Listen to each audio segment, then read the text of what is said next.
Thank you, Julia, and thank you, Norrsken, for allowing me to come. I'm really happy. Yes, some waves. Good to see you all.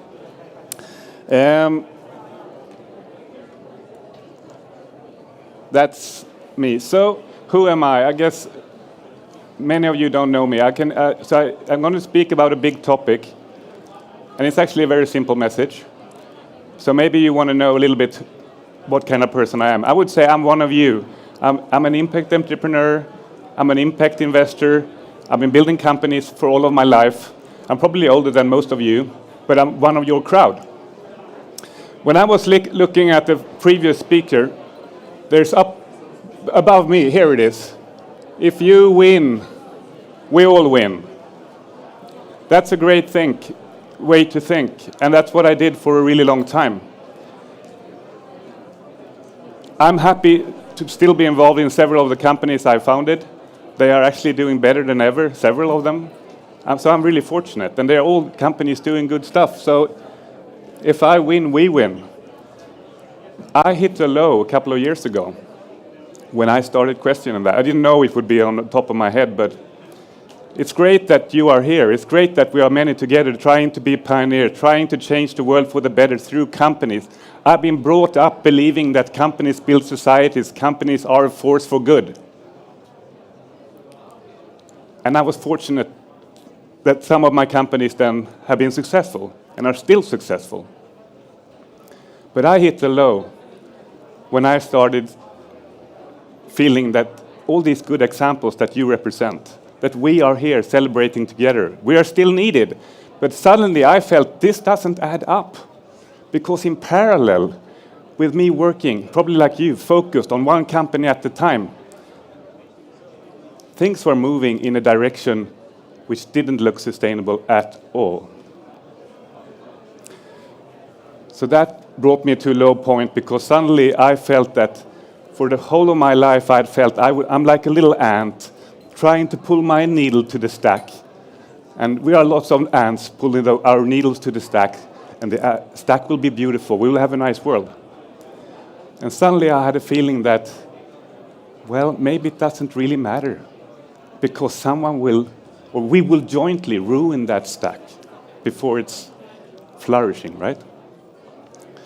So maybe, and we all know that, of course. So this is an assumption. I hope no one at Norrsken, Niklas was sort of giving me a pep talk already at Arlanda Airport yesterday. So I hope I'm not sort of messing with this is something, we want an economic system where this is true. I believe we don't. But I also believe that economic systems are not laws of nature. They can be changed. We decide the economic systems we want to have.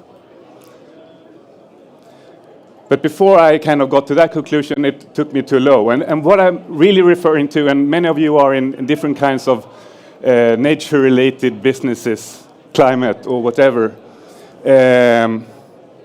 the balance I felt we had lost was the balance with nature. We, as humanity, had become a very strong force, but we are not taking care of it. We have lost it.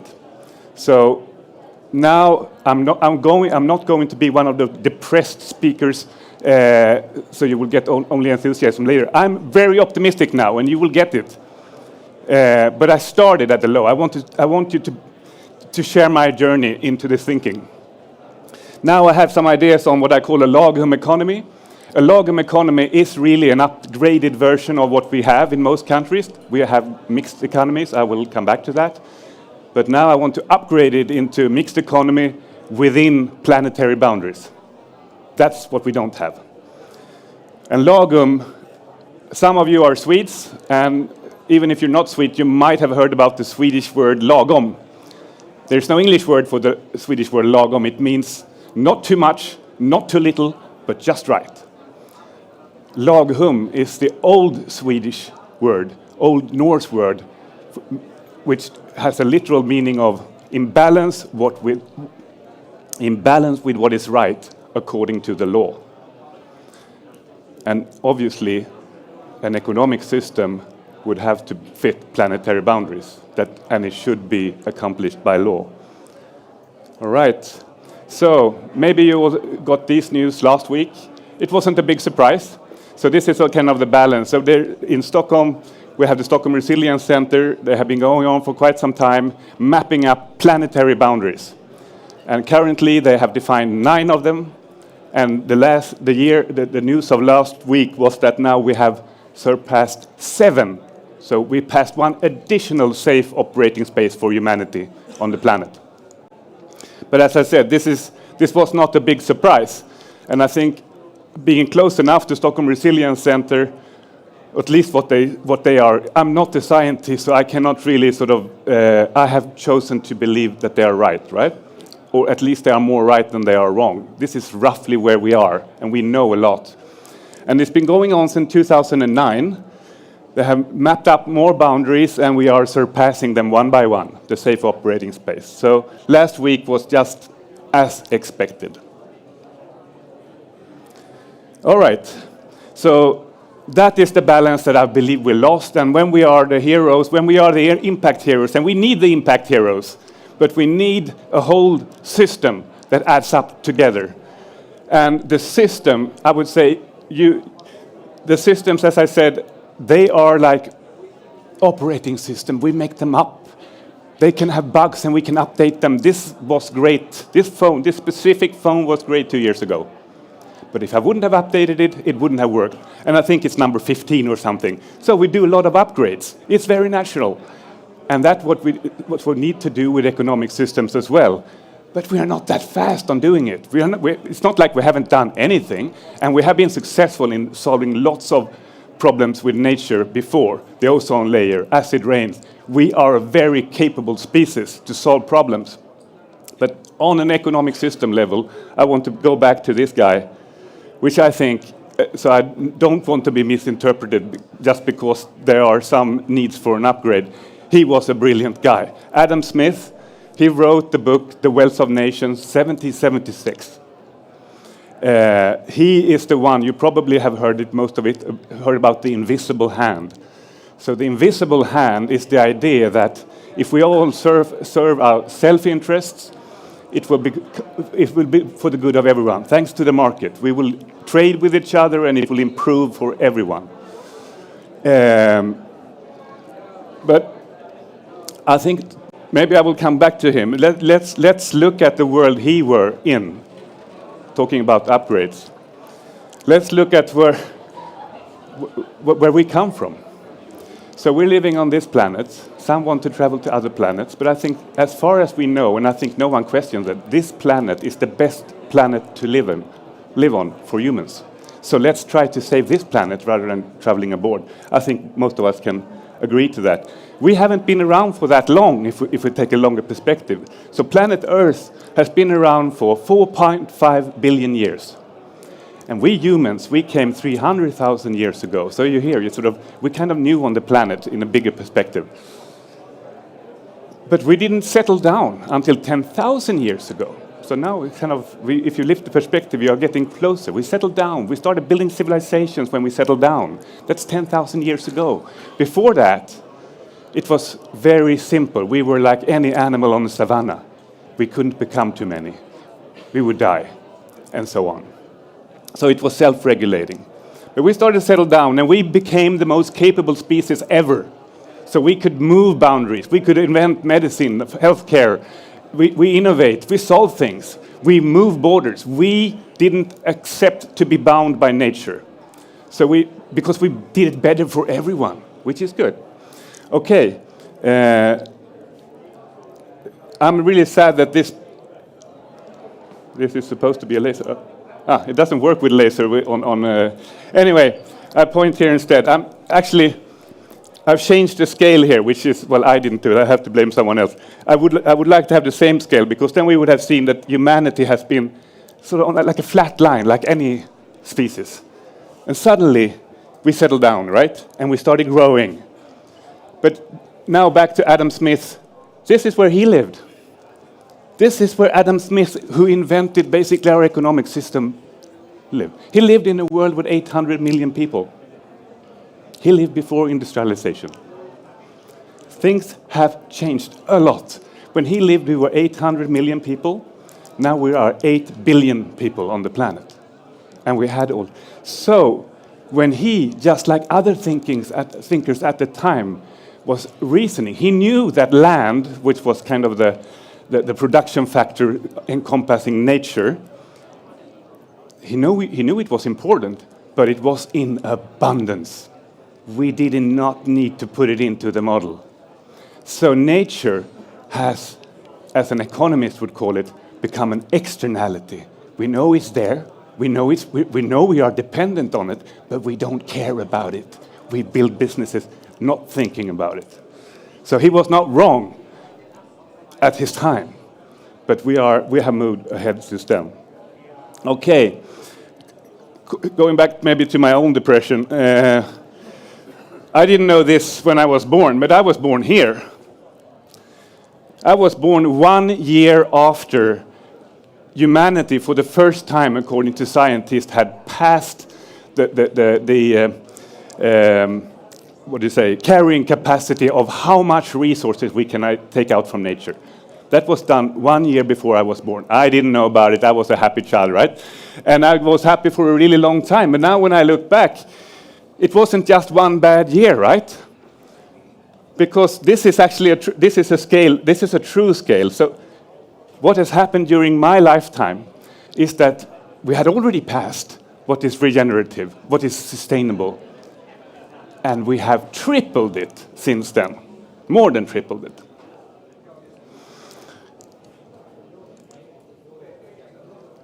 So, if we go back to Adam Smith, because I want to give him a positive story. Before he started writing about the invisible hand in The Wealth of Nations, 17 years before, he wrote a book called The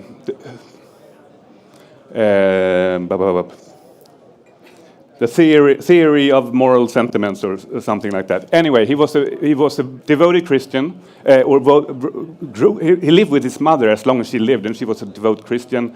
We don't really know he was also how much Christian he was, because it was the Enlightenment period. But he had lots of ideas about morale, and in his view, this self-chasing interest was not a bad one. He argued that when we do business with each other, I'm more capable of understanding myself. So when we do business together, I actually understand you. I develop empathy. We do better things together. So there was a very positive thing. And since then, he argued then that capital, trade and production was really important. And it has proved to be, right? Because if you remember the time, we've grown from 800 million people to 8 billion people, and most people have pretty good lives. So that we have been extremely capable with the economic system that he kind of invented to provide for many. But actually, not so long after he kind of invented the ideas about the free market economy's virtues of creating wealth for everyone, it didn't turn out so well. So I'm not talking about the first upgrade ever. We got the situation where you have factories when we started production in a big scale, and we had sort of terrible working conditions for people, and we had great injustices. And that created a new wave of thinkers. And if we look at this as humanity now, not as sort of we and them in different parts of the world, we as humanity started trying new things, trying an upgrade. He preached the market. Some people said, no, market is the source of evil. So we have Karl Marx and others that helps us try and upgrade into planned economies in Soviet Union and China. Now we know that was a terrible road, but many of you work with technology, so we were able to roll back, right? And in those markets, and in other markets like the Western markets, we never went that path happily. So we have evolved into mixed economies. A mixed economy is an economy where you have a balance between state and market. Market is still the engine driving society, but it becomes better for everyone if there's some welfare systems and education for everyone and so on, not too large inequalities. We might argue about how equal societies should be, but I think most of us can agree it's better than having extreme injustices. So the market has been kept, and the state kind of ensures through taxation that wealth is kind of spread and better for everyone. That was the first upgrade from the idea of a free market. Now, coming back to what I believe is done, is actually the second version. We already have taxation, but what we have is a system for the market where all the prices are wrong because we don't price nature. And even a 12-year-old, 10-year-old probably could realize that if you have a market and you have all the wrong prices, the wrong things will happen. And many of you are innovators as well. You know innovation comes from constraints. But you have to have the right one. You have to have the right brief. What I'm proposing is a new brief for the world, if I would say it that. Right now we have a brief with our economic system saying that produce as much as possible at the lowest cost possible without caring for nature. That is the brief of the economic system of the world. I would just like to update that brief to saying, create as much consumer value as possible with the least possible resources. Wow, circular business model, design for sustainability, sharing economy, all the things we've been talking about would be released with that brief. Putting a price on nature, okay, so did I just come up with this? I'm a kind of guy that believes that if you come up with something that no one else has come up with, it's probably wrong. So happily to say, I didn't come up with this. Instead, about 100 years ago, there was a French person writing another book, and he was the first to start writing about we have to price externalities, as the economists call them. He didn't write a lot about nature, and it wasn't the main theme of the book, but in Sweden, a professor picked it up also before I was born, so I just learned about him recently, so to say.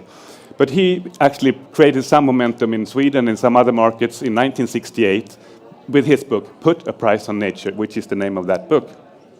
Okay, so if the thinking is not new, and we are a very capable species, why has it not happened? Well, I think one reason is the way we have done things. We know that sort of every entrepreneur in the room and every investor knows that the idea is typically not so unique. It's how you do it, right? So we've had a principle for a long time when we have tried green taxation of any kind, which is called polluters pay. It was mentioned from the 1970s. It was confirmed in Earth Summit in Rio in 1992. The problem with this principle is that it's very difficult in practice to roll it out.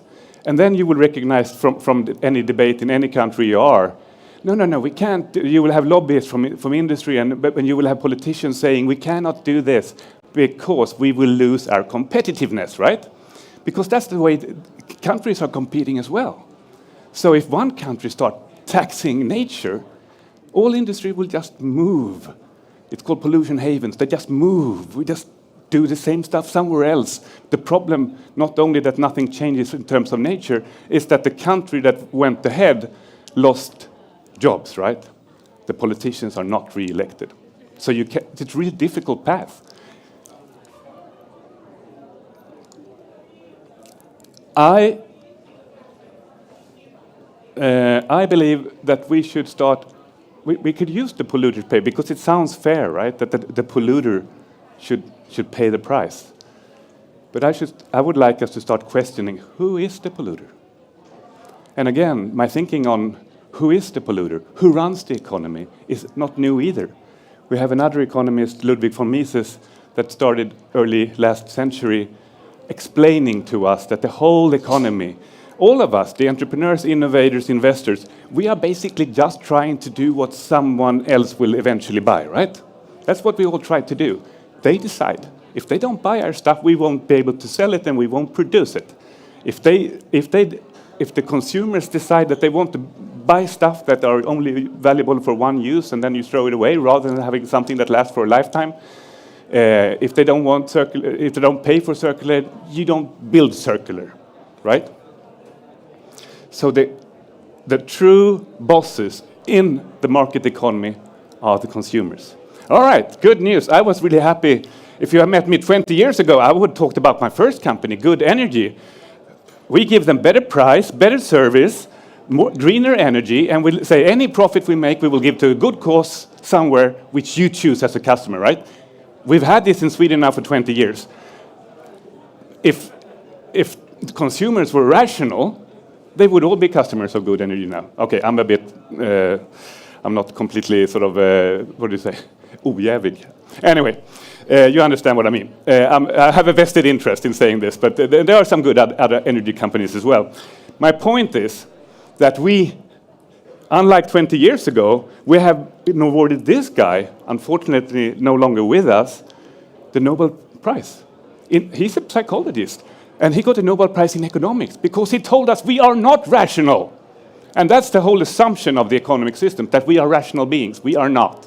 To 95%, we just want our brains to rest. If we get a complicated problem, we kind of tell the other part of the brain, this is too complicated, can you give me a rough answer? We don't want to, we are not rational. We have to design a system which accepts the way we function, which we now know how we function, rather than hoping that consumers will be great. Not saying that you can have small niches, small successful companies. Even I have been fortunate, as I said, to be behind some that can be successful. But it doesn't add up on a system level. On a system level, it has to be easy to do the right thing as a consumer. So all this complexity with planetary boundaries, that doesn't need to go into another label or into a long 100 pages product declaration that nobody reads. It needs to go into the price. So when we are shopping with the right signals that our lazy brain can understand. I think I'm running out of time. So trying to summarize the idea is that the Laghum Economy is actually, it's not a revolution. It's not throwing everything overboard, so to say, from what we have built up. It's keeping the market, because that's a great invention still. But we need to upgrade the mixed economy into one within planetary boundaries. And then we need to use, and that's why I remember I said Laghum was in balance what is right according to the law. Taxation is law. It's not voluntary. We cannot have voluntary sort of emission costs or anything. They have to be mandatory. They have to be by law. But now, we have to start using the tax system which is already there and actually start taxing what threatens our future, which is overuse of nature, rather than taxing what's building the future and is what's making our lives meaningful, which is actually work. We all want work. And we know that it's not so good when too many people lose their jobs, right? So let's keep people employed because it's meaningful. And if we reduce tax on work, we will have easier time to create jobs and rather move to taxation, because we still want the taxation to have a joint welfare. It's just using something that we are not using at all to steer the whole economy. And in order to make it possible to implement, we want to start to also rethink on how we implement it. Not throwing those things, those few exceptions that actually work overboard again, but we should start complementing with taxation from the consumption end. So I'm suggesting actually a lot of sort of sustainable consumption taxes. So when someone buys something, there will be a product declaration and there will be a taxes according to what is actually in the product and how it was produced. But that is actually more than I can go into, and it's a direction not from me, but it won't. I can tell you this: if you don't join me, at least a reasonable large part of you joins these ideas, this will never happen. Politicians, I have been told, I was fortunate to be given a stage at Norrsken about a year ago, and there was a politician there that's been in the European Parliament for 10 years. He coached me afterwards saying, Stefan, it hasn't happened in modern history that politicians point out a new brave direction. It doesn't happen. Policies are formed according to what you can win voters. And now we have a situation where the majority of the people on the planet believe there's something wrong and say, you politicians, you should do something. But complaining is not a strategy. We need a narrative. We need something that is executable, which enough pays at least interest to ask questions about, because when we are more asking questions, the politicians will start moving in this direction. So I hope you will team up. And if I was unclear on my 20 minutes, I've written this book during the summer. This is my, probably from a values point of perspective, favorite country on the planet, Bhutan. I think someone even questioned if it was a real picture, but it is. You might know that they measure gross national happiness rather than GDP since a long time. And in a very important part in gross national happiness is balance with nature. We cannot copy everything they do, but I think we should be inspired. Thank you for listening.